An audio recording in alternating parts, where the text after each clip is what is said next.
করেছিলে তখন তুমি বিপরষ্ট হয়ে গেছিলে। এই এই হত্যা নির্মম হত্যা জামালকে হত্যা জামালকে হত্যা করার জন্য তোমাকে আমি গ্রেফতার করে নিলাম। তুমি যাও নজিবনের কাছে। নজিবন, তুমি ওঠো নজিবন, তুমি আর ঘুমিয়ে থাকো না। এই ঘুমের ঘরেই তোমাকে এসে ফাঁসি দেবে। ওই নজিবন, ওরে নজিবন কোথায় গেলে?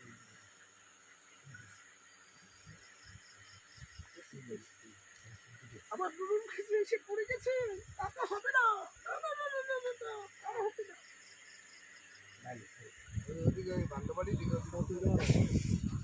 দেখেন পাপিষ্ঠরা কি করেছে, ছিন্ন বিচ্ছিন্ন করে ফেলেছে। ওই পাপিষ্ঠর কাছে যাবো।